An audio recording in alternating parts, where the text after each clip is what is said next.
It's recording and it's live. I'm just gonna ask the audience if they can hear me and see who's on. Can y'all hear us? And I'm also streaming on Rumble. What else am I streaming on? Yeah, Rumble, BitChute, X, and Odyssey. So all at once. That'd be pretty cool. And 1 second, I'm just sending it everywhere. Okay, so we are good to go. Yeah, so I think we'll see. Just gonna refresh this, and yeah, so we'll wait till someone says they can hear us or not. But anyways, so yeah, okay, audio is good. Rotary Matrix says audio is good. Okay, can you guys want to say hi just to see if your audio is as good as well? Yeah, testing audio. Yeah, and the other part is the audio level. Like, are we all the same? Same. Okay, WTC Jazz says sound is good. Okay, and then you want to talk as well, Malthouse, just check yours. Sure. Yeah. I'll just test. Go ahead and see if this comes out right. How's the audio? Yeah. Okay. It's fine for me. I'm gonna play this video. We could play the stream right now to see how it sounds. Just to see. The biggest thing is make sure it's level. Sometimes, if it's too loud or too low, it's not a big issue as long as everyone's the same. How's the audio? Yeah. Okay. It's fine for me. Okay. I'm playing the thing. Okay. Audio. Right? How's the audio? Yeah. Okay. And also for you guys, you could see how this is how it would look like. Okay. So that is, and so if you click on the, well, I'll just show you what it looks like. Okay. 9/11 version is the show. Okay. So we are live. This is how it looks like for the audience. You guys can see my screen. That's how it looks like. So you can see us three there. I can move it around, and there's the chats on the left, so they can see that. Okay. So we have a bunch of people in the show. I think they can all hear us fine. If they have issues, just let us know if they have issues. But anyways, guys. We're getting into the stream now, and I'm gonna go and share a link to all this. So we have two special guests. So it's MES Livestream 99. Dr. Charles Hoffe and Dr. Stephen Malthouse join the show, and yeah, I'll just read this out, and then we can either possibly play the trailer, and then you guys can introduce yourself, just so the audience can get to know you guys a bit better. So, Dr. Charles Hoffe and Dr. Stephen Malthouse were one of the first doctors to speak out against the COVID-19 restrictions and join the show to discuss how Canada is continuing its march towards an ever-growing tyrannical government. And here's a trailer I made from the May 3rd rally. And so I actually talked to Bryce Wade there. He actually got me to become an affiliate for his World Precious Metals company. But anyways. And 9/11 Virginist is asking, remember to ask Dr. Hoffe about the panel discussion he attended with Rainer Fuelmich, Andrew Johnson, and Richard Gage. Yeah, that's in the notes. I was going to ask you that, Charles. It's going to be very, very, very interesting. Anyways, I'm going to play this trailer, and then we can get going. Okay, so this was the Bill 36. There's Dr. Charles Hoffe. Dr. Clinton, BC, who was an early whistleblower to vaccine injuries in his own patients from the COVID injections. He has been relentlessly prosecuted and persecuted by the health authorities for revealing evidence of harm and advocating for the ethical practice of medicine. He's a defender of truth, and now he comes to speak to us today. Please welcome Dr. Hoffe.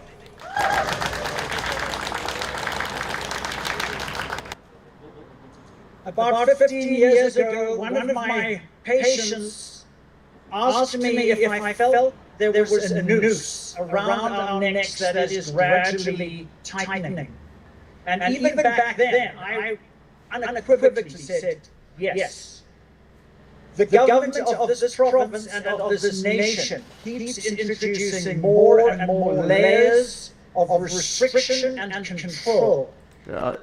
Okay, 1 second. Now the version said there's an echo. You deleted his comment. 1 second. Anyways, we'll go back on this and then just finish it. That is destroying our freedom and is literally imprisoning us in an invisible prison in our own nation.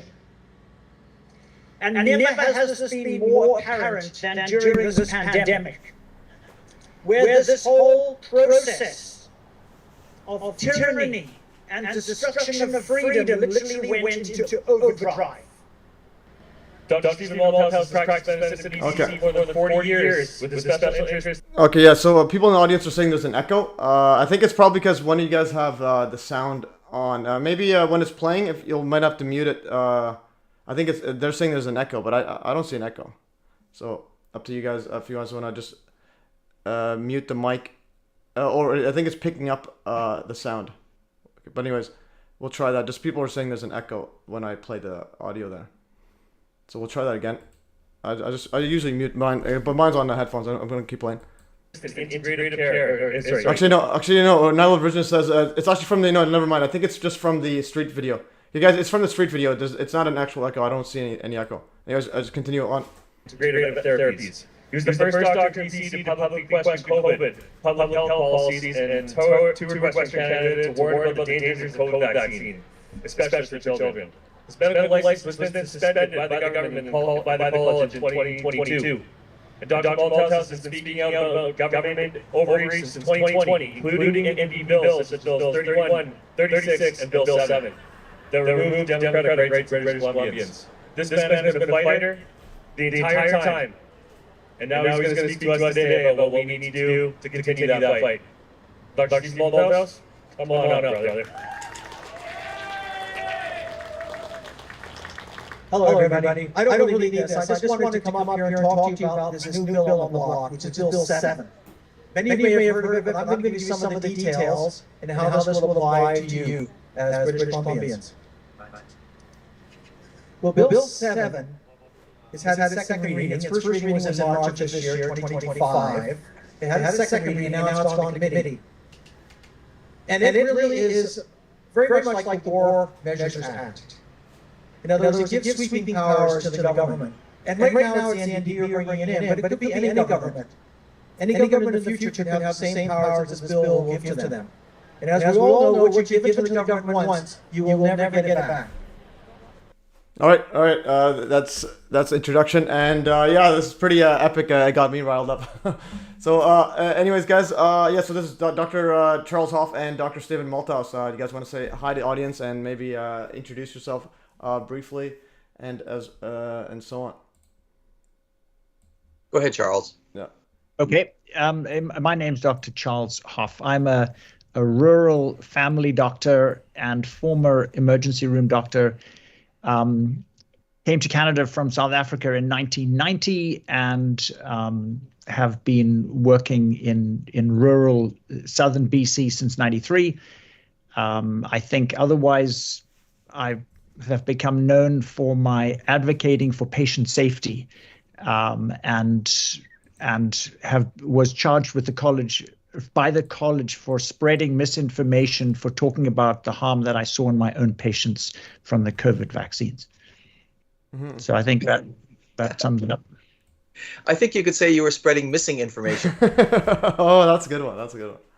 Charles and I, we traveled together in the early parts of this pandemic. I think it was in 2021 we first started off on touring British Columbia. We went to, in all, we went to more than 30 towns and cities in the province, and also in the adjacent provinces. So we were also went into Alberta and Saskatchewan, and we tried. First of all, we started out to go warn people about the vaccine, the COVID shot, which was coming for children, because that was completely unreasonable and unthinking. Well, I wouldn't say unthinking, but unthinkable, I think is better, act by our public health in promoting that. And everybody else promoting, the media was promoting it, everybody was involved in that. And so Charles and I, we're all friends, and we traveled together and spoke in a lot of these different communities to tell people to do their own research and not trust the experts. Anyway, I'm a family doctor. I've been practicing for 45 years. I've been out of practice for a couple of years now because my license was suspended for getting involved with Charles Hoffe. Oh, that's a crime. Yeah. for actually just trying to alert people to the evidence that we already had about the so-called pandemic. And we know now that in fact there was no COVID pandemic. There was a pseudo-pandemic, and the all-cause mortality that was caused during those years was entirely after the vaccine was rolled out.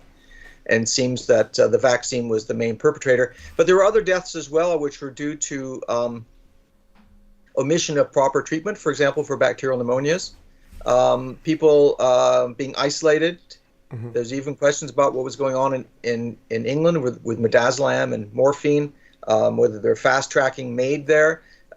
So there were a lot of different elements going on, but in fact, the COVID virus, the SARS-CoV-2, which was never isolated, by the way, that was not the cause for for any increase in all-cause mortality around the globe. So anyway, here we are, getting a chance to look back.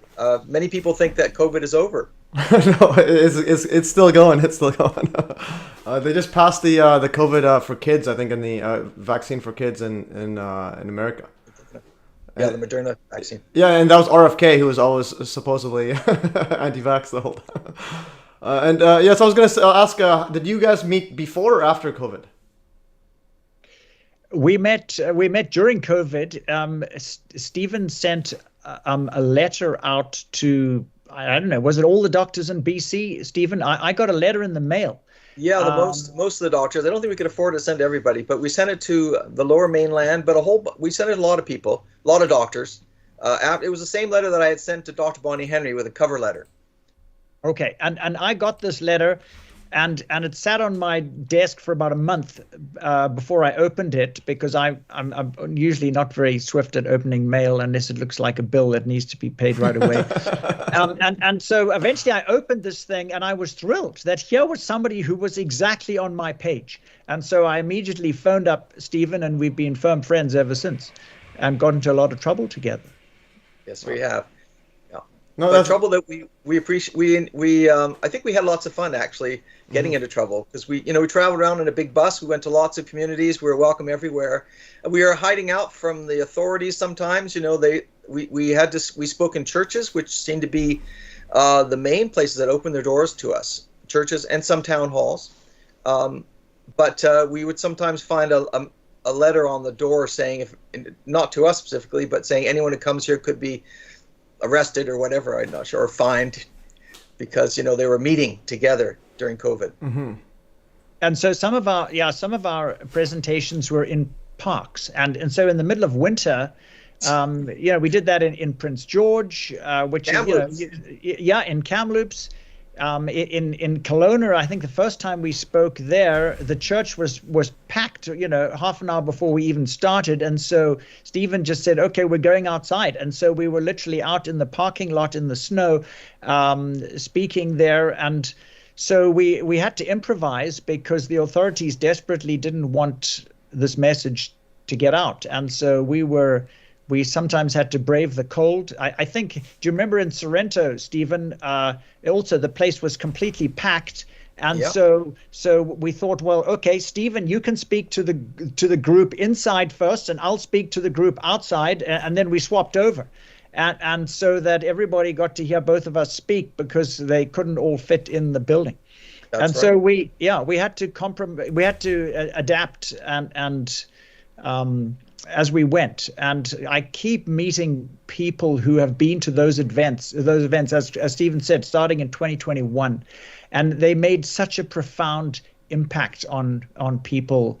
It's astounding. But that's what got me charged with spreading misinformation, was going town to town, trying to warn people. I think that was not the beginning for you, though, Charles. I think it was when you did your work with D. Dimer, showing that people had some evidence of clotting post-shot, and that people were actually having injuries. And the authorities didn't like that, though the evidence seems to be now that they also knew about the COVID shots causing injuries, and they kind of changed the definition of a severe adverse event to try to change the statistics. They constantly changed definitions and changed criteria. I mean, that's what they did during the pandemic. They abandoned the normal way of reporting vaccine injuries, and they used a principle called the Brighton collaboration, which was something that completely that was designed to conceal vaccine injuries.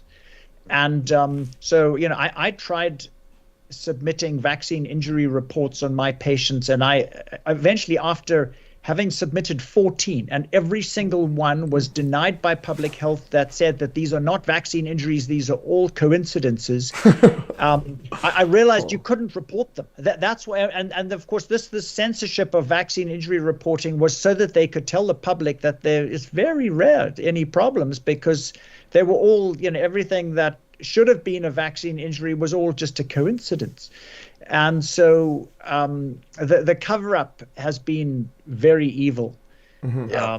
And some doctors who reported injuries, as we're actually bound by law to do for vaccine injuries, were then told it was nothing, don't worry about it, it's coincidence. And then their patients were contacted behind their backs and told to go get their next shot. And it's just unbelievable. But, you know, over all this time, I don't know what you think, Charles, Matthew, but I kind of think that the bottom line is really going to be human nature.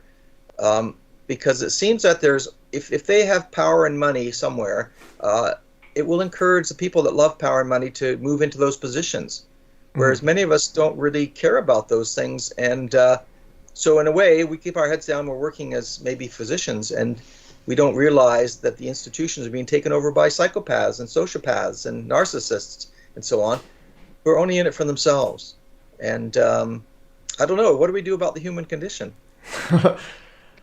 No, that's good. I was gonna go on. I was just gonna say that that is basically what I kind of view like when a lot of people say that these people are running the world. I think it's kind of a bit of half like the there's a psychopaths on top, but also the general population kind of like goes along with everything. So it's kind of like, well, who's actually kind of running it?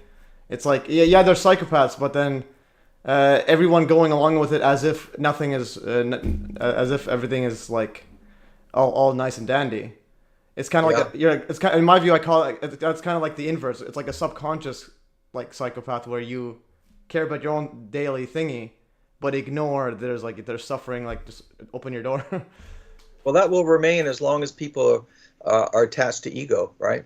As long as they're in it for the self at the basic level. This idea of self and other, as long as that exists, and people don't see through that, then yes, inevitably they will act in self-interest. But I think there are all sorts of other groups. I recently heard a breakdown. There's the people at the top who are, they say schizoid, but it could be be the psychopaths. And they have spellbinders. These are people who work for them, and they could be in the movies or theater or public speakers or influencers or podcasters. Then they have the spellbound. Then they have the spellbound, and then they have the compliant, and then they have the people standing at the sidelines, and then they have the resistors. Yeah, definitely. And you're gonna say something, Charles, before I cut you off there?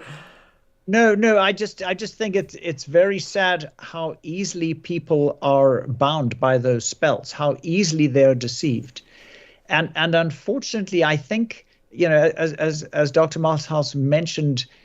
Well, I suppose to rephrase it, I think, unfortunately, most people are instinctively self-focused, and they do what works for them. And even if they can see other people being harmed, as long as they're okay, they will often just keep silent, and they won't respond to great injustice or danger as long as they're okay. And I think that is maybe what has made Stephen and I different from many other doctors, is that we weren't just self-focused. We realized that we had a responsibility to the public and to humanity at large to warn them. And the fact that we weren't self-focused meant that we were willing to take risks in order to inform others and provide them with that missing information, as Stephen called it. So I think it's a sad indictment against humanity that we're essentially all just selfish, and we have to fight against that. No, I agree with that, but one thing I think, like, true selfishness is, realizing, obviously don't take the jab. So it's like, so if someone's actually truly selfish, they wouldn't take it, but they kind of lie to themselves so that they'll go along with, they can get money and do this. Yeah, but you're still harming yourself, your kids. That's going to affect you later on. So I think it's kind of like so even though people are selfish, it's kind of like a blinded selfish. They don't really understand what they actually want, but it's again, that's more on the psychology and so on. But and even though it's seemingly like everyone's easy to get along with it, but I think it requires a big infrastructure of, like, from birth, you need to be like dogmatically beaten how to actually exist in the society, and so and then it takes like many years before you even realize how the tax code works or how capital gains. That's one thing I'm dealing with the CRA. They're auditing me for my crypto transactions, and I'm like, man, these guys are unbelievable. But yeah, so it is, yeah. So I just wanted to just say people are easily, but at the same time, like a lot of people, there's nothing else that they've ever witnessed in their life. Like what are they supposed to do? Like if you're born in some poor place and now you have like the Bill Gates, like these billionaires coming in to inject the entire African population. What are they supposed to do? These guys are going to give you some at least some free gifts with the injections. Yeah. One donut can go a long way. Yeah, definitely. Yeah. And another thing I wanted to go before we get on the notes was Charles Hoffe. So you were charged with misinformation. You said it was 3 years ago, but then they dropped the charges the day before your court hearing. Did I read that right? Oh yeah, no, it wasn't the day before. It was about 6 weeks before. They tried to bury the evidence. I was defending myself purely on scientific grounds. And so I had 8 expert witnesses to testify for me, and they desperately didn't want the testimonies of these 8 people to be revealed in the trial. And so they have first applied for something called judicial notice, which means that the court would grant the statements of the college, wherein the first of them was that the shots are safe and effective, as irrefutable, as incontrovertible. That in other words, if they say that we are accepting the fact that because Health Canada approved these shots, therefore they're safe and effective and nobody can say otherwise, then I wouldn't have been able to defend myself, because I wouldn't have been allowed to talk about what I saw in my own patients, and none of the evidence from these expert witnesses that were dealing with all of the areas under question, which were myocarditis and infertility and sudden death and neurological injuries and a whole range of things. They tried to prevent this evidence from being presented, and when they couldn't, then they just dropped all the charges. So because they knew they were wrong. They knew they didn't have a leg to stand on, and they knew that my lawyer was very well prepared. And so they just dropped everything. Okay. But I think part of their strategy, though, is to really to drag it out, to attack you financially and psychologically by just essentially stressing you. And I think there are a lot of I expect there's a lot of suicides and mental illness created in the medical profession by the colleges going after them, and so on. And in this case, they're not going after pedophiles or they're going off free patients. No, they give them a raise and a better job. It's interesting that the college only gave one coherent reason why they dropped the charges. And the reason that they gave is that they said that this process has already achieved its accomplish as acting as a warning, as a deterrent to all other doctors about spreading misinformation. So in other words, I was their poster boy, I was their sacrifice, I was their scapegoat to act as a warning to other doctors about misinformation. And they've admitted that in the letter to my lawyer, saying that they were dropping everything. So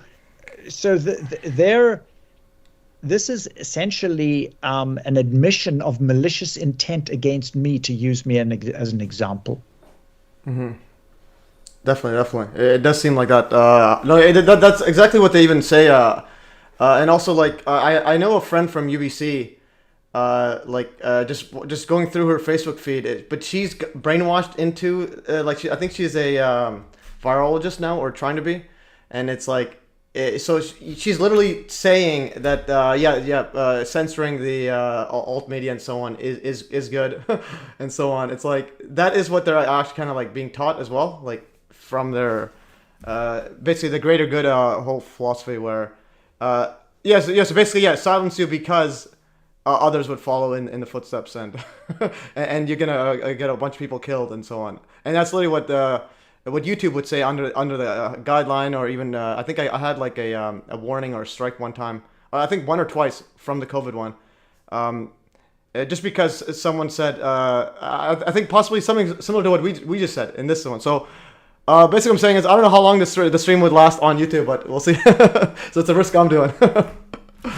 But again, we're dealing with some people that are, it may not even be people, because like, you know, when you said that they're spellbounders, when Malthouse was saying spellbounders, because like the Bohemian Grove, like you guys heard of the Bohemian Grove, where they do giant rituals at there, yeah, and so these guys, the actual richest people in the world, go there and do rituals, mock human sacrifice, allegedly it's mock, to a giant owl. So, and that's like George Bush went there and so on. I think a whole bunch of other ones, and even the atomic bomb was actually the idea was actually hatched there, according to their own papers, and the United Nations Planning Committee was there too. So United Nations atomic bomb, George Bush and Senior and all of them were like selected at this giant ritual in the woods in I think it was San Francisco. So yeah, so that's that.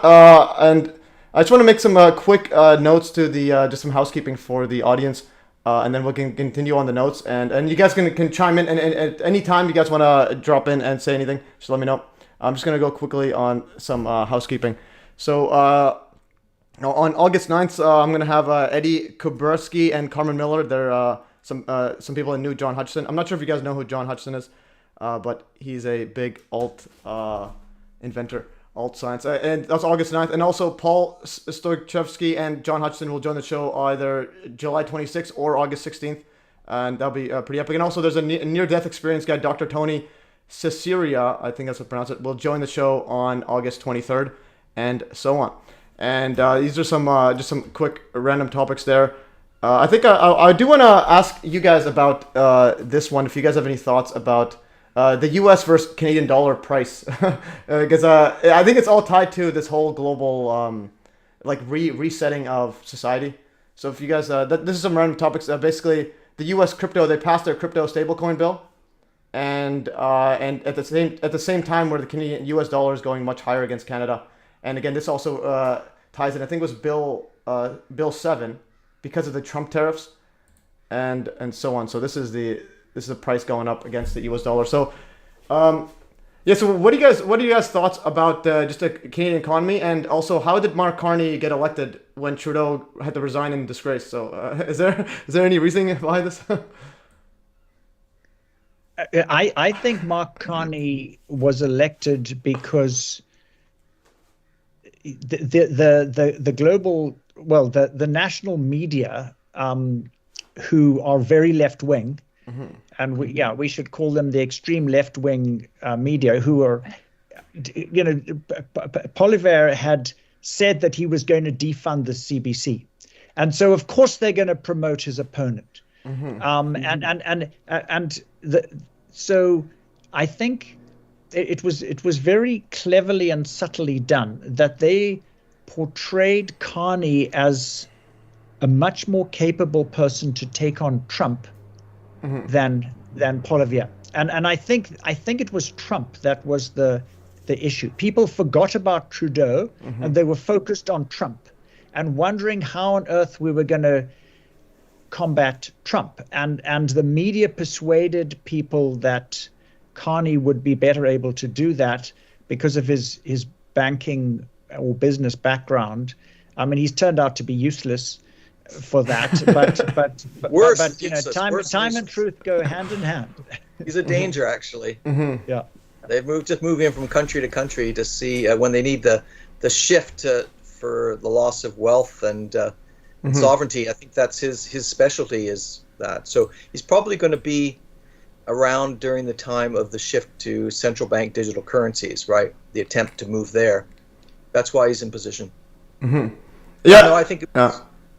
Anyway, I think we kind of have a bit of a uniparty here in Canada, just like they have, you know, and it's just rolling along at the behest of the global, Mr. Global, the global cult. Yeah, and out of all people, yeah. So Mark Carney was. I'm not sure if you've seen this photo. He was hanging out with Ghislaine Maxwell. So I just want to see. I think have you seen that photo before? Yes, I have. It is amazing though. I mean, they were all kind of the same group. They were all hanging out, and I don't know if they had to sacrifice their firstborn child. But that would not be surprising. Yeah, so It would not be surprising to show that they're in, right? That they're in the club. Well, like, just what are the odds? What are the odds? You can see this photo. Or just what are the odds? There's Maxwell at a party and at a wilderness festival. All right. Yeah. I think it's quite interesting how Carney's wife looks a lot like him. Okay. Which one is this? This one is his wife. Which one is his wife? Is that one? That's one. Yeah, it does look. There was a picture of them walking alongside. Oh, really? They have very similar facial structure and everything. It's quite interesting. It makes you kind of wonder. Yeah, probably some genetically modified organisms at the WEF. But yeah, so the Carney one. I think one thing about, again, you guys were saying, he's it is definitely going towards CBDCs, but one reason I think Canada's trying to at least attempt it is because they're super anti-crypto. So I'm big in the crypto scene, and it's like every year there's a new big exchange just leaves Canada because of regulations, and so on. So it's like some of the ones I was using, they just leave. They can't handle Canada's regulations, because basically Canada wants like every single transaction by any exchange or any person like monitored, so that they can track if there's any anti-money laundering, KYC. So any transaction, for example, if you send any Bitcoin, they want to know who you sent it to, how much you bought it for, how much you sold it for, and then calculate capital gains on all that. Even if you just bought a coffee, let's say you go buy a coffee with just some Bitcoin, that is considered as if you sold a stock, and basically regulate you as if you're a bank. So they want to see did you get that money from a illegal Iranian terrorist or something? Basically. And then in that stem, I'm not sure if you guys know about stablecoins, because that's what US is going to go full on. So there's the CBDC route, but there's also the stablecoin route, which is anyone can issue their own stablecoin, but US pretty much regulating that they all need to be backed by US treasuries. So essentially what's going to happen is USD is just going to get it's going to get stronger and stronger against pretty much every single fiat currency, and especially with the ones that are anti-crypto. So Canada just want to get on it. They want to go on the CBDC route, while the USD just goes up and up and up. That's one thing. I'm not sure if you guys have ever looked at stablecoins. Have you? Because it's probably one of the biggest shifts in economic activity, just because, for example, Walmart, Amazon, Google, they can all issue now their own stablecoin, as long as it's all backed by U.S. treasuries. And then you can, so then anyone can go and send money around digitally, but it's basically they just regulate it, but then all the big companies can go and do whatever they want. But yeah, anyways, that's a tangent. If you ever guys wanna discuss that, okay. And I wanna continue further, unless you guys. This is one question that was asked earlier. This is for you. So Charles Hoffe. So you were in the Zoom call for the ELSA, I think, the Truth Summit. I'll click this link right here. 1 second. And then I was going to ask, one question is about Reiner Fuellmich. Do you know much about his case? Because he's like in serious deep trouble right now, Reiner Fuellmich. I have not. That was really my only real interaction with him. I think he had asked me when he was doing his COVID inquiry. He had contacted me back during that time. I can't remember what it was called, but otherwise, I have not been following his case. The legal issues around what he is accused of, but it just really seemed to me that he is a clever and influential person, and they definitely are trying to keep him out of circulation by putting him in jail. And so this is just a tragic persecution, just as every other person who has resisted the global tyranny. You sort of have to expect persecution. Yeah, Yeah, so from the case, I actually, the first time I ever actually looked at it was a previous live stream when one of the guests, she was a French researcher. She actually, I think, interviewed him and so on, or talked to him. But she knew the case a lot. And apparently what happened was, so they got like a lot of money. I think, I'm not sure, maybe it's upwards of like almost $1 million of funding for their court case. And then he was scared that they were gonna go and like the government will seize the assets, so they wanted to put it in gold. So they actually, I think they put it in gold, and then I think he probably signed, him and someone else signed as a loan, but then to buy gold, and then I think people within their actual movement are the ones that backstabbed him. Like I think there was people infiltrating his actual like his team, so they're the ones that were pressing charges. So we can actually I'll just quickly. I'm not sure if you guys ever use Grok AI. I'll just well summarize Rainer Fielmich. How do you pronounce his name? Spell his name. I was gonna ask Rainer, Dr. Rainer Fielmich court case right here. Let's ask it right here. No, actually, I try to avoid using AI, particularly Grok. I've noticed that some people are using Grok just to think for them. They say, is so-and-so telling the truth? And Grok say, well, it may be that he is, but it seems unlikely based on the probabilities of the blah blah. And it's doing what it's intended to do, which is stop people from being creative and thinking for themselves, you know. No, you're right. I use it as I use Wikipedia. It's just there for like organizational. Who uses Wikipedia these days? No, even Wikipedia, you got to be very careful. No, I know. You know? Yeah. I'm not trying to make it. I'm not trying to be argumentative. I'm just saying Wikipedia is the mainstream. Like, if you want to know what the mainstream is doing, Wikipedia is telling you this is what how the world views. So if you want to know, that's what I mean. That's kind of what I mean. So like this is just the mainstream of the Rainer Fielmich, but it tells you. Then you got to read between the lines. I just want to see the current status. So I want to know. Actually, make a table. Make a table with the accusers and defendants, etc. etc. Make it simple. Make it simple for me. So I use Grok. This is just, again, like you could ask it any things. You could say, is COVID vaccine good? It will tell you it's super good. Yeah. So what I mean is you gotta, then you could be like, okay, what about these studies? And then it'd be like, all right, this study says, yeah, it's bad. Okay. So accuser is, accuser plaintiff. Okay. This is Vivian Fisher. He's a former colleague. This is kind of what I'm trying to get at. That's a woman. That's a woman. Yeah. Vivian. So that's the thing. It's a former colleague. I think she was there to be infiltrated. Looking at it, I thought Rainer Fielmich did nothing wrong. From just looking at the stuff, I think this person is probably, I think it was probably some sort of insider just trying to steer him away. And this interestingly happened, I think, almost like shortly after Rainer Fielmich had an interview with Andrew Johnson about 9/11. I'm not sure if you guys have ever looked at 9/11, because Rainer Fielmich is a big name. It was getting to be a big name in alt media, and then he got interviewed with Andrew Johnson, which was he's been a long time on the 9/11 scene. I've been on it, and 9/11 is the big one where, so you see these guys. The only persons I know is Rainer Fielmich, Andrew Johnson, Elsa, just from was like hosting, and then there's Richard Gage. So this guy right here, I'm not sure if you guys know much about him. So he is a government agent. This guy right here. His entire, I've actually talked to him on a Zoom call, and I called him out. I called him a liar to his face. So this guy here is I think he's also a Freemason, and so he started Architects or Engineers Now Living Truth. So yeah, so if you guys ever, is this kind of what I mean? And then Elsa actually called him out in a, she wrote an article afterwards.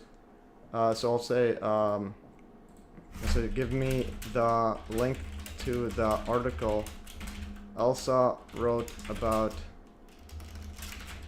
Richard Gage and Dr. Judy Wood.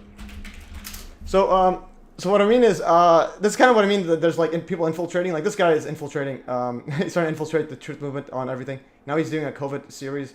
I can, let's see, I can find a link. Okay, I just want to see Elsa, but that'll be for another day. I'll find out later. But anyways, so yeah, so basically, the questions were, so you guys didn't look at the Rainer Fielmich case much.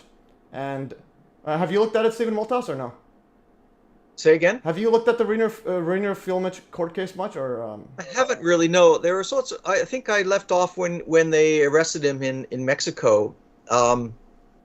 But I don't really know the details of it. It's hard to say. I heard Vivian, who was a member of his deposition team, speak initially, and his response to that. And his responses were not, I thought, very good. So and she sounded very straightforward. Like there was money that went to buy a house that was missing, and things like that. Like some irregularities in the way money which was donated had been used. And that's when I kind of left off, because I figured but wait and let the evidence come out. Because there were at that time there was stuff coming from every different direction, and it was hard to know what was true and what was false. Okay. No, that's some good info there. Yeah. So I haven't looked at it too much.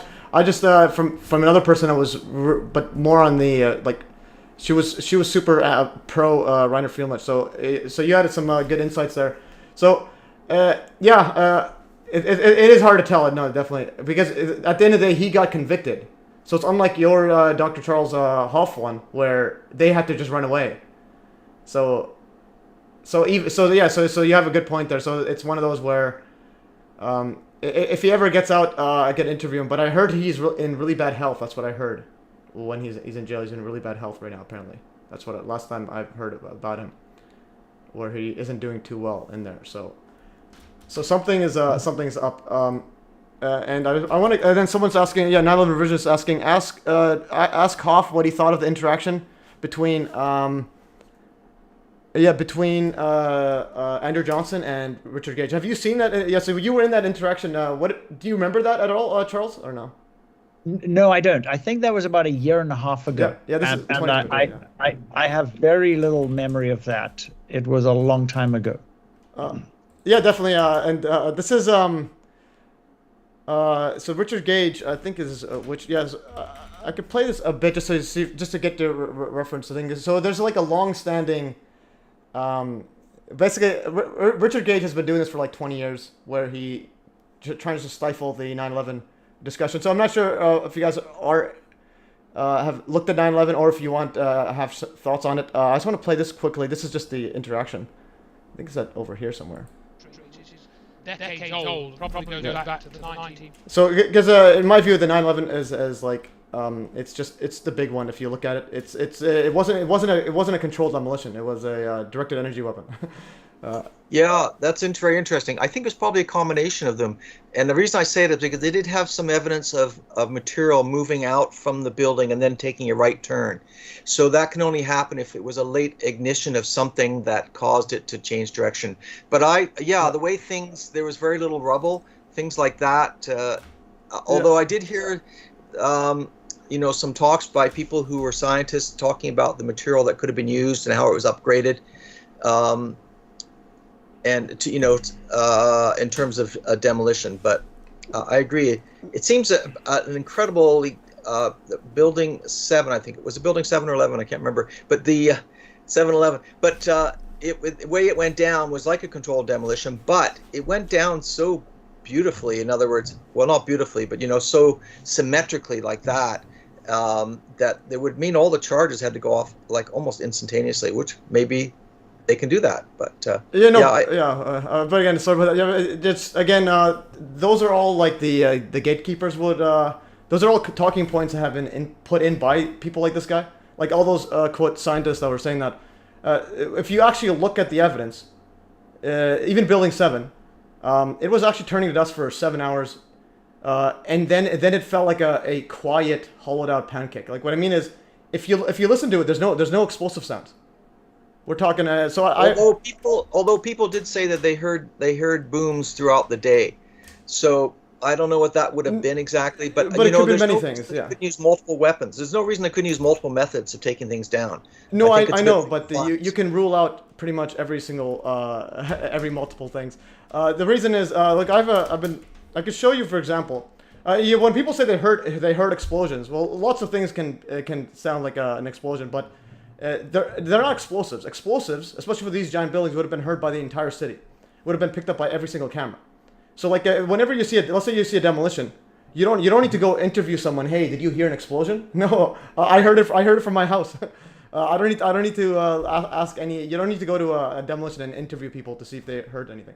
And some of the explosions were anomalous. Some of them heard like before the actual before the towers came down, that someone you could hear the witness if you listen to them. One of them said that a fireball went through the elevator shaft, and it burned all of his clothes. No, I mean it burned his skin, but not his clothes. I've full. So this is my playlist I did here. I just wanted to show you a couple things. Here's building 7 because you guys are. So here's building 7, turning dust for 7 hours. Fast forward. So this is. I made this video. I compiled all the ones together. So there is building 7, which is taller than the tallest building ever demolished at that time. So think about it. It's the tallest one ever, and nobody heard anything.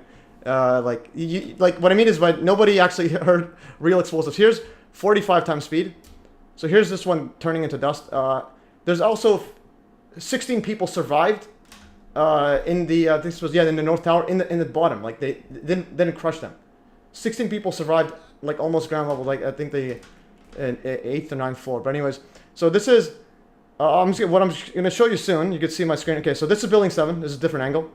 There's the North Tower, and again, there's a spire there. This is like Eiffel Tower height turning to dust, and you'll see this is the core columns, and you'll see it turn to dust. And it just it's quite interesting. It's almost like it leaves a column of dust in its wake, doesn't it? If you go back a bit, you'll see that there is actually almost like a column of dust where the building went down. Yeah. That's one of the main buildings, and which is very unusual. An explosion, you'd think there'd be stuff going outward more, but there were some evidence of things going out, and so that's why I think it may have been a mixture of things. And it could be the cover story is we'll have some kind of thermite or thermate being used, and which could be the cover story to hide the fact that there are these well, this is direct energy weapons. So this is building 7.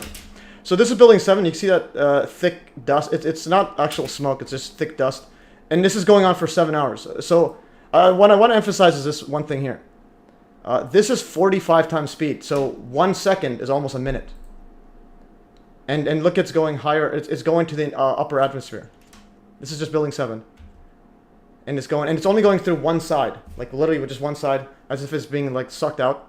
And so think about the amount of material being sucked out of this building there. And there's also electromagnetic interference throughout the entire day. There's also a giant hurricane on 9/11. I'm not sure if you guys have seen that ever. There's a hurricane just off the coast, and then it just turns right.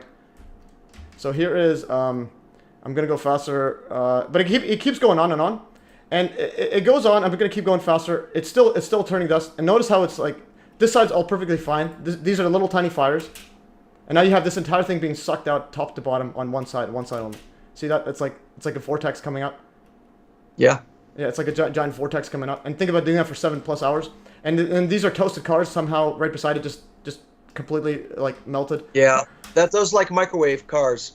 Yeah, and then inside there's paper. This is like a tag. Nothing happened to the paper there.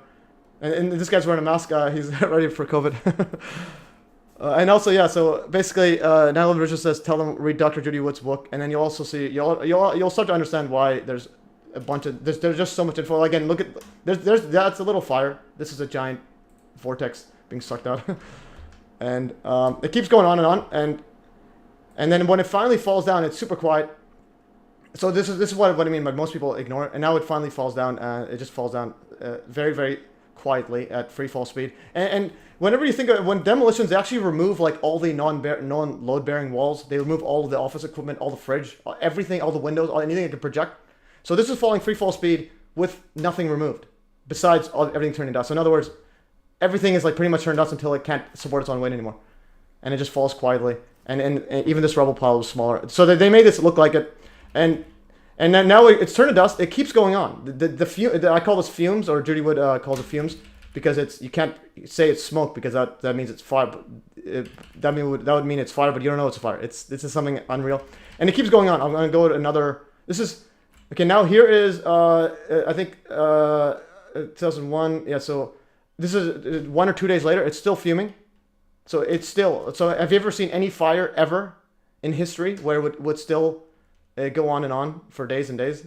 Unless we're speaking like a forest fire, but it's like forest fire is like infinite things burning. And they've been putting water on it for days and days, and it still goes on.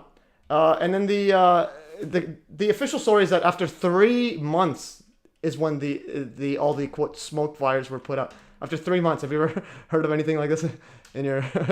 And this is actual footage. I'm gonna go. So this is 10x speed, and it's still going on. So what I'm trying to say is there's no building fire ever. This is now 18th. This is a week later. It's still fuming. So whatever's going on, it's still ongoing nuclear reaction. It's still going on and on. And quickly, another thing I wanted to, and then you can also see that the reports, you can see a lot of them just say that they literally, there was no rubble anywhere. So what's interesting is, so Bryce Wade, so the MC at the May 3rd rally, he talked, we called him the affiliate for his gold and silver company to sell. Then we eventually got into 9/11, and so again, this is like, it just like falls down on its side there. This is a weird one. It's like all the insides is gone. Mm-hmm. Yeah, and notice that it doesn't even hit any building. So again, one thing you have to grasp is in regular demolitions, all the projectiles get removed before the explosives. These buildings are fine on the side. There's literally nothing's wrong with them. So nothing's pushing out. It just goes. And there's also the seismic signal. There's no shaking on the ground. And I do want to show. I think probably the latest. It's amazing what a small pile it is, huh? Yeah, and we haven't. So this is where I made this compilation. I made this. I uploaded this one recently, like last month or so. And so this is the Twin Towers right there. Can you see that? Can you see the sphere right there? Yeah. See it before it falls? That sphere is like ground level. This is the rubble. Can you see that? Okay, we'll do. So in my view, the most irrefutable thing about 9/11 is the lamppost. And so here's what I'm trying to say. So see these exterior so you can see these exterior lobby columns of the Twin Towers. These are the ones with these like trident shapes like that with this the bigger ones there. And now you can see this lamppost on the ground level, and there's a sphere. All right, that's a sphere. So here it is zoomed out. You can see that there's the lamppost. There's exterior. Keep in mind the reason I said exterior lobby columns. So if this building fell on there, you would expect the bottom to be buried and the top to be on top, right? So if you have a house and your door, everything falls on it, you would expect you like if my house falls on me, I would expect me to be buried, not me standing perfectly vertical. So anyways, go back here. So we're gonna zoom out. There is the zoom out there, and now we're gonna see the afterwards. It's completely gone. So ground level, you can literally see. So you can stand at ground level. You would have been fine. Like you wouldn't have been crushed. So these exterior lobby columns, the top has been removed. Like they're still standing vertical. So have we have we grasped the ridiculousness of that I was showing you guys? And then another part is okay. Well, I do want to play this quickly, just so you guys can grasp it. And then I think I'll be making a short clip of this one here, just to guys grasp this. People never even. So this is so yeah, we'll go right here. We'll listen to a few of these clips. These are some good clips. I think yeah. So we'll go right here and we'll play some of these clips. These are one of the most mind-boggling clips. Battle they have already lost. Too many good friends. We lost. Too many. So many. It's unbelievable. Early estimates are grim. Hundreds of firefighters killed. And even with that, the obvious emotion, they stay and struggle to find some sense of peace. They know that is impossible now. You feel useless. You're down there and you really can't see much. You don't know what's going on. And there are people trapped, laying under the rubble. A triage center set up here to treat the injured closed early because so many people never even made it out. The amount of people coming out is so small, there's no reason to keep triage open, so we're just ushering off the hospitals now. One block from the base of the World Trade Center, and the devastation is total. Everything is either burned up or blown out. The streets are an obstacle course of twisted metal, glass, and someone's shoe. I'm at ground zero. I managed to get in. I have the most amazing pictures. This is ground level right now. That's one of the towers. You've never seen anything like this in your life. There are cars burning all over the place. There's two World Trade Centers on the ground. On the level right here, ground level.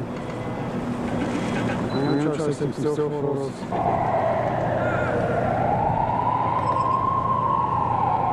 Trees were rooted, knocked down. This is a little...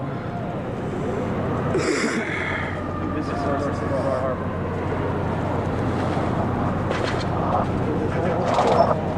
Fire trucks windows blown out. Very debris.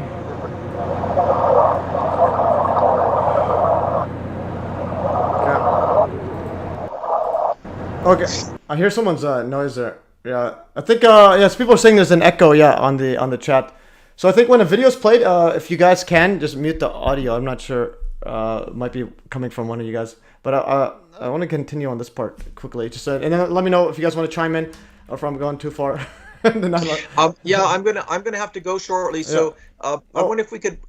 Although this is really interesting and so on, and I agree. I think there's probably used something which pulverized it, right? But I think maybe we should, if we could come back onto topics that Charles and I may be able to have some insight into, that would be good. No, definitely. So this is a question that a subscriber, he's actually from Iran. He couldn't make it on the stream today. He's actually using a VPN because they turned off the internet in Iran. Like they blocked off all access to outside Iran. And then they made it illegal to use the Starlink by like punishable by death. So wow. So we're talking about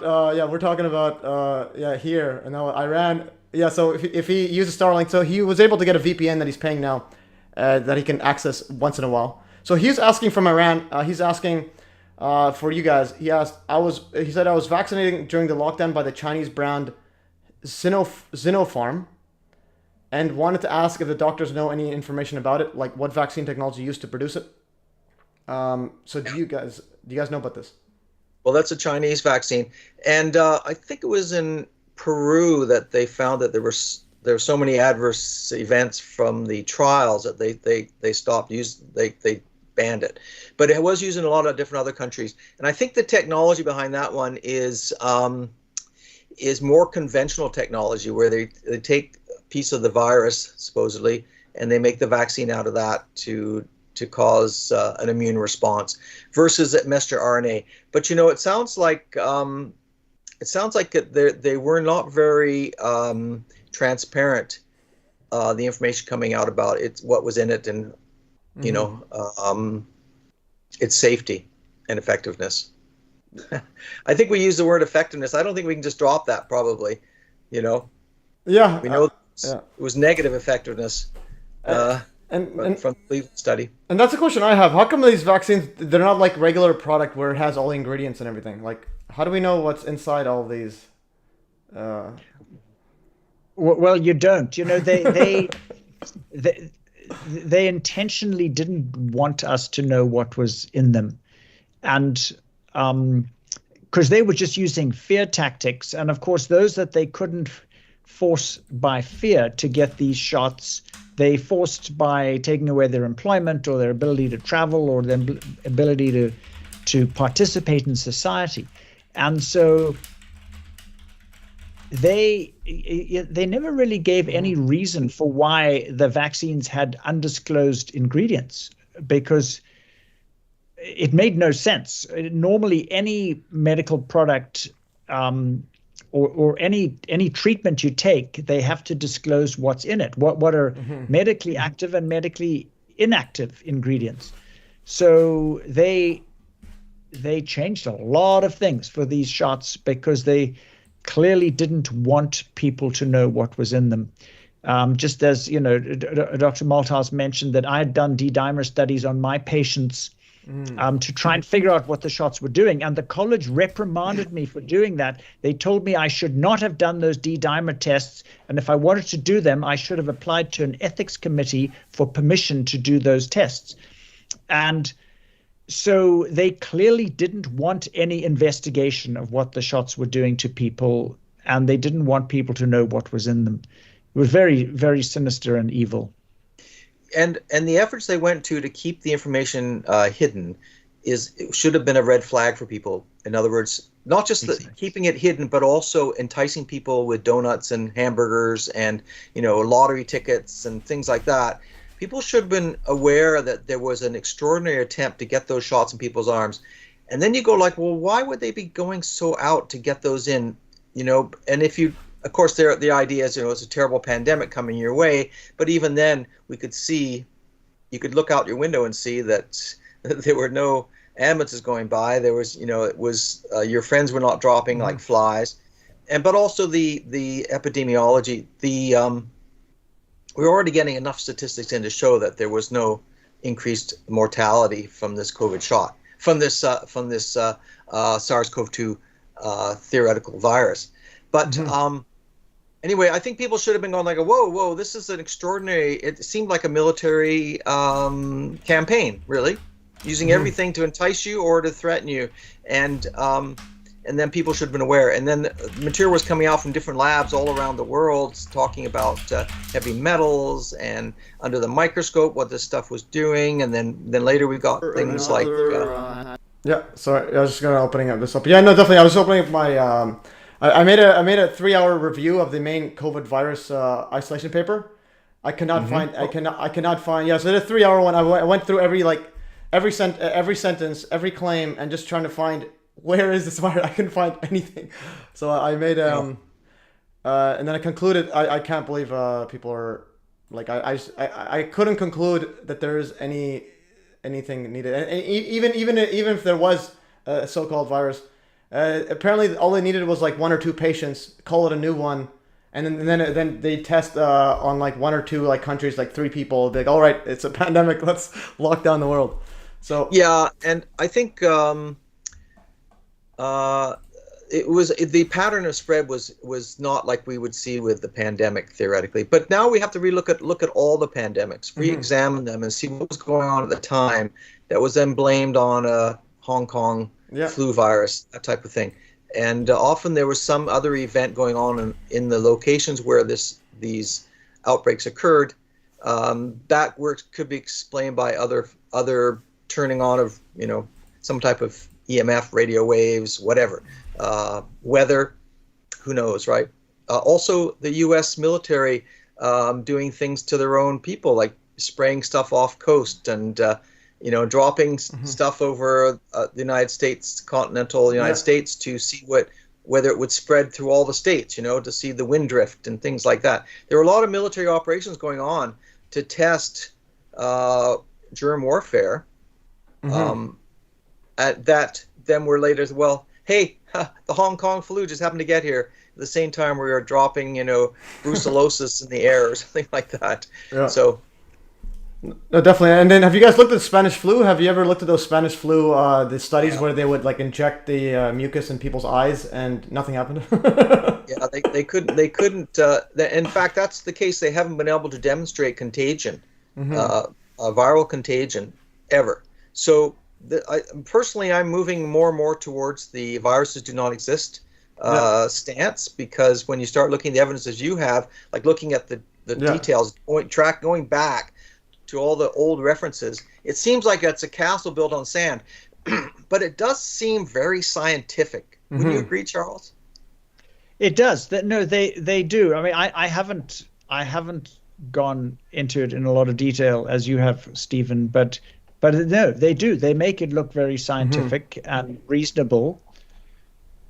But we need to question everything and test everything. And I mean, that's what science is all about. It's the pursuit of truth. And whenever there is only one narrative allowed, you have to be we have to be very suspicious. And one of the things that's happening in Canada and particularly in British Columbia is the doctors of BC have said that they need to combat medical misinformation, and medical misinformation is simply not agreeing with the government narrative, or not agreeing with what they say is mainline medicine. But if you're not allowed to disagree, medicine and science can never progress. You have to be allowed to disagree and question it. And you have to be able to identify when something's become dogma. Now, what you're showing us here, is this your own paper on investigating the virus story? This is the notes for my video, yeah. So this is the notes from my video, and these are from the paper, and then all my other basically notes on it and so on. So this is the actual electron microscope image. So again, and then I also include notes about the electron microscope where the organism has to be dead because the electron's too powerful. So they would also stain it with heavy metals, and so it's these images are the supposed virions, and right. These are somehow this is a virus. These little dots. I'm is this science? Yeah, I guess that's the point. Is that so much of the methods they use for confirming the existence is it's not pure. In other words, there's lots of other things added, treatments and so forth that are done. I mean, the idea of isolating a virus through putting it on dog kidney cells, adding antibiotics, reducing nutrition, and essentially causing a witch's brew of poison, and then extracting a virus out of it and say, here it is, But there's this idea of sequencing and this issue of them being able to go in and stick in a taurine or something into the genetic code and a signature. So this idea that why do they have all these secret labs all around the place, if they're not doing something like that? That's the problem. People say, well, they got all these secret labs. They must be doing something there. They wouldn't spend all that money and have all the people hired to be working in Wuhan if they weren't actually fiddling around with viruses. Yeah. Right? So that's part of the story, and you have to really, what are they doing in those labs? Yeah, I think it's genetic genetic tinkering. So it's it also comes with the AI and the big data. So they kind of want to brute force, statistically modify people, even if you have, let's say, 3% get die or whatnot. They kind of brute force. And then basically they think if they can tinker with the computer, a genetic code, let's say 70% of the people will be slightly different, and then gradually do that. And I think the COVID one's one of the first, okay, we're gonna go and try this. This is the beta stage, and then see if we can modify people's entire behavior. Yeah, I suspect that's part of it too. And I know we looked at so what the whole messenger RNA thing too. That's another issue. Do we really have messenger RNA in any of these shots? Oh, yeah, that's a good question. And one of those, it's how do we even check what's in them? How do we know it's a placebo? How do we know if mRNA is in there too? So it's I would need, I especially now when you're realizing everything is half-baked truths, you have to actually look at it yourself. And then and then if you have to look at it, but if I have to use an electron microscope where all the material gets dead, so it's now you have to, what are you actually looking at? Well, Dr. Nagase, Daniel Nagase, he actually did some X-ray spectroscopy,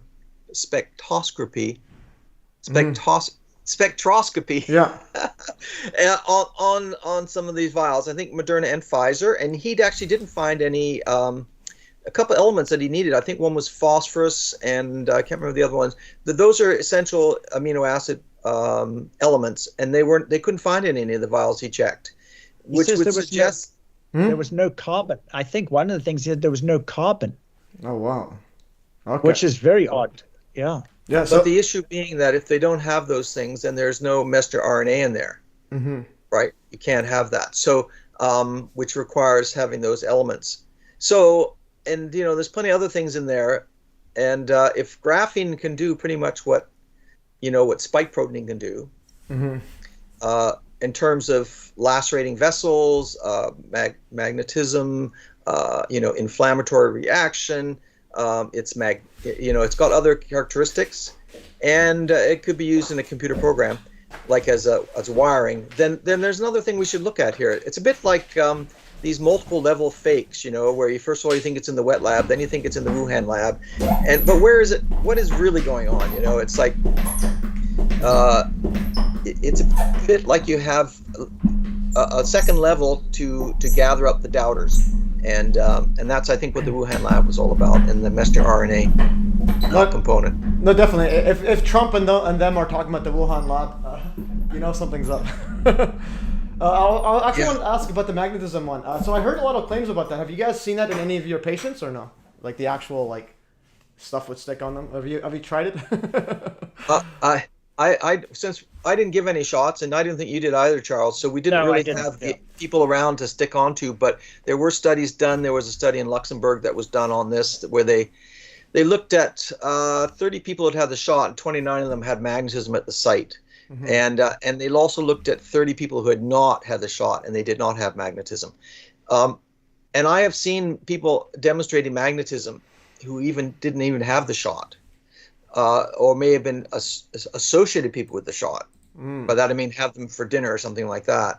Have them at dinner, and so I've seen pictures of a small boy, I think age 3, with a dinner fork stuck to his sternum. Okay. And it didn't have to always be in the location either, but there's plenty of videos on site. And there was recently a study that came out, peer-reviewed study too, that confirmed that magnetism after the COVID shot was a phenomenon. Wow. Yeah. It's my older brother had to take one, I think for work. So then I actually got a magnetic field detector, and I was putting on his arm, but I didn't see anything. Yeah. The other one is the idea of getting MAC addresses, or hexadecimal numbers coming off people, and I think that was another phenomenon which was quite true. I tried it a few places and to see, because most electronic equipment will, such as your computer or a smartwatch, they'll have a MAC address assigned to them, which can be identified. But there are a lot of, it'll say, iPhone, for example.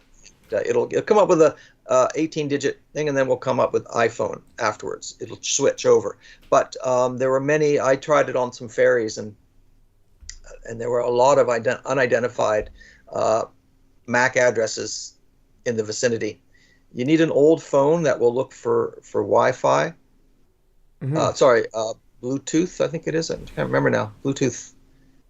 Yeah. I'm trying to remember. Yeah, I think it's Bluetooth. It's been a while. So you can't do it on the regular phone, and you can't use an iPhone for it. I actually I saw a study from an alt researcher. I'm not sure if you heard of Richard Hall. He tried to replicate that using I think he was using a previously an Oregon accumulator setup. But anyway, so he tried to do it, but he says he was picking up the signals from cars nearby, even though he put it all in a box. I think he tried to do it. He says inconclusive. I think MAC address COVID, something like that. He tried to about this one here. I think one of them.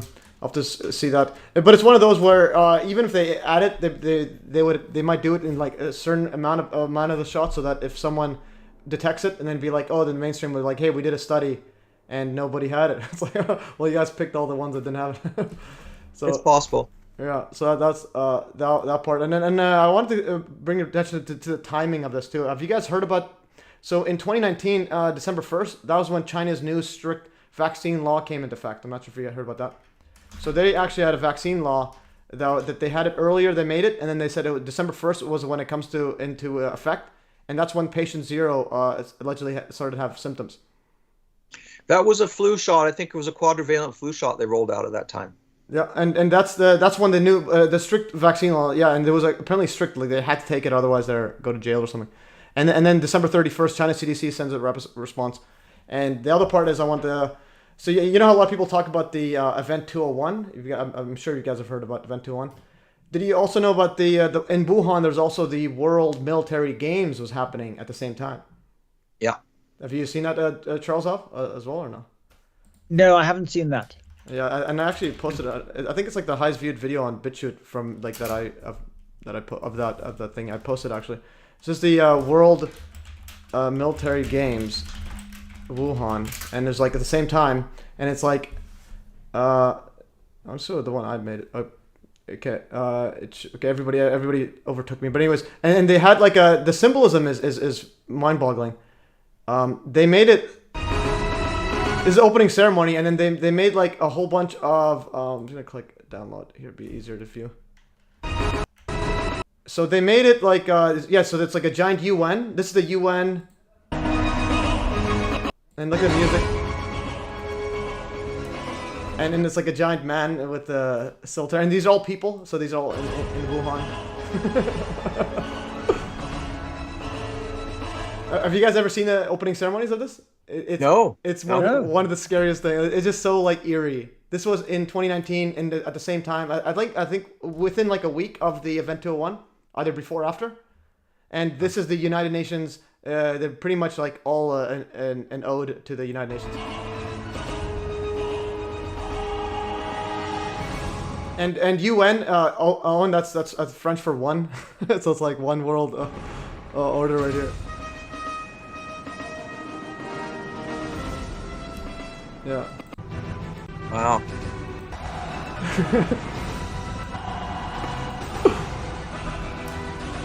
All right. So, what are the odds in Wuhan? Is that, and then another thing is, I'm not sure if you guys seen the Trump actually he signed the influenza like modernization bill on September 2019.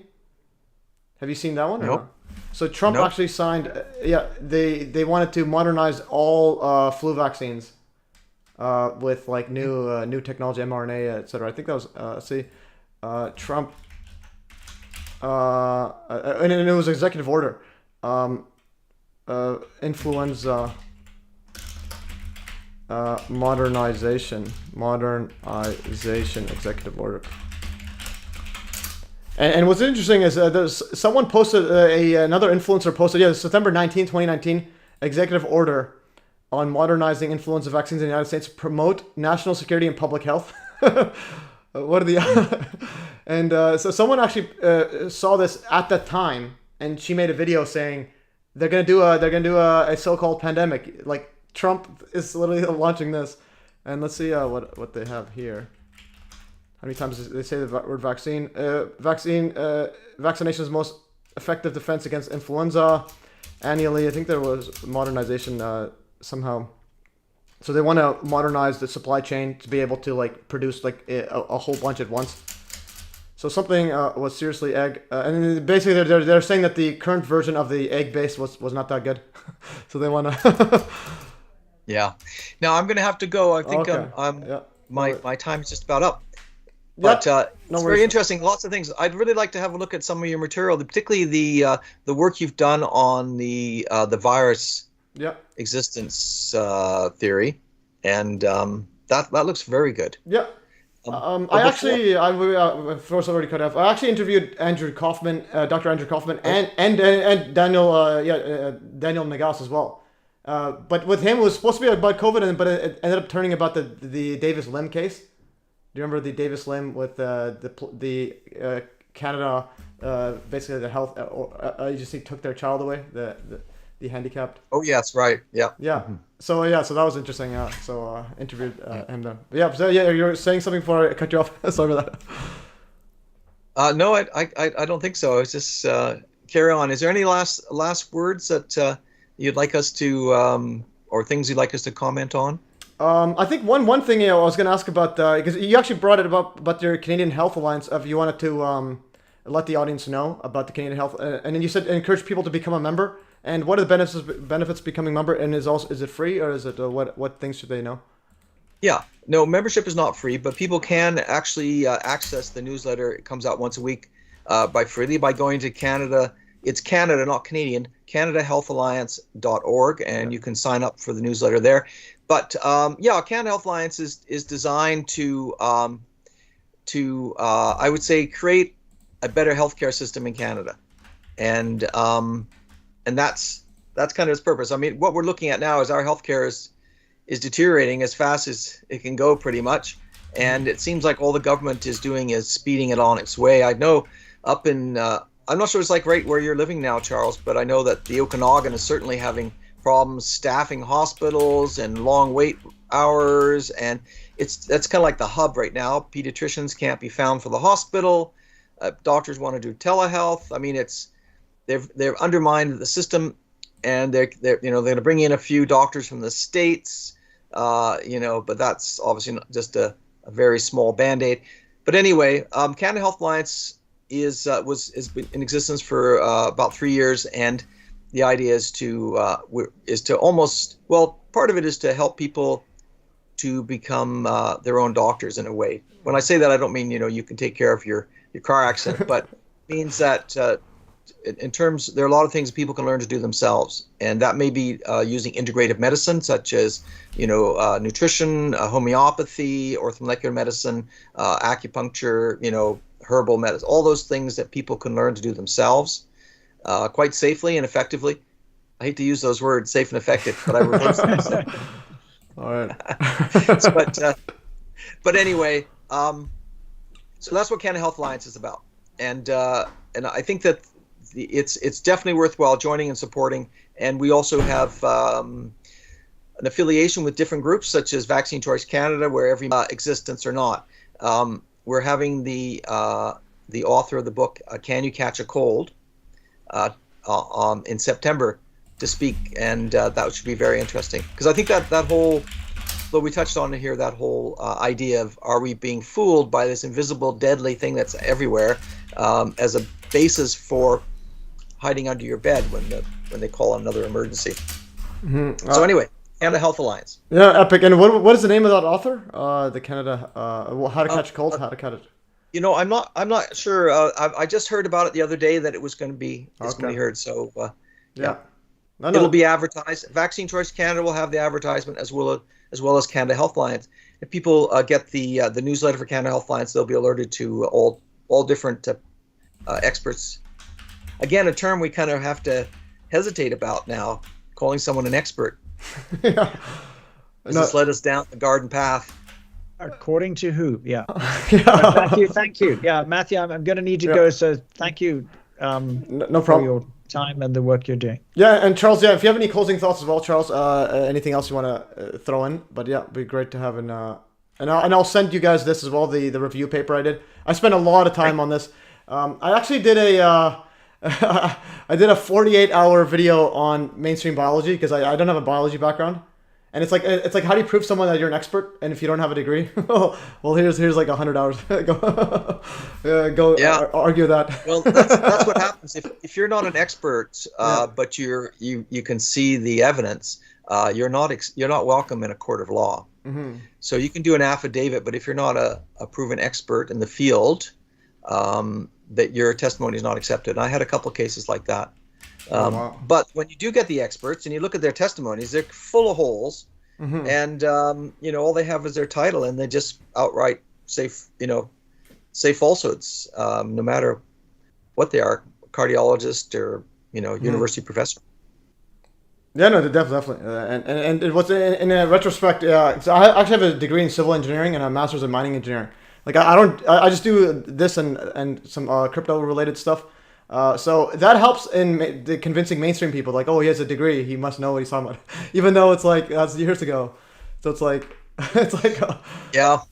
But now the evidence is if you waste time at university getting a degree, you're probably just really getting your mind wiped. Yeah. But Charles, I'm passing it back to you. I sort of jumped in there. Did you want to say any last words to the audience? No, I don't think so. Other than don't believe everything you hear. We need some good old-fashioned common sense and critical reasoning skills. If something doesn't make sense, if it's filled with logical inconsistencies, it's probably not true. Mm-hmm. So people really need to not just take things at face value, but literally question everything. Yeah. If the government says it's for your best interest, just run away. Yeah. All right, no, great having you guys. Great guest. It's epic stuff, and and thanks to Alan Forrest for introducing me to you guys. So yeah. All right, guys. Okay, thank you. Great. Yeah. Okay. Thanks, Matthew. Yeah, see you. Thanks, Okay, Charles. okay. See you soon. See you soon. Bye. Bye. Have a good one. All right, guys. Epic stream, guys. Epic stuff. And as always, I'll always throw in some 9/11 stuff. All right. Thanks for joining. Have a great weekend. I'm an expert in questioning everything and not an expert in either. Okay, Epic stuff. I'm gonna send this to everyone. Thanks for joining, guys. Okay, and there is Rumble 1. Thanks for joining. We have one comment. Anybody else on BitChute? Nope. Okay, guys. Anyway, that's all for today, guys. Okay, that's all for today. Yeah, I'm using a Mac. It's very annoying, but pretty interesting. Anyways, that's all for today, guys. Ending the stream in 3, 2, 1. Cheers. Okay, ending stream. All right, and now, how do I?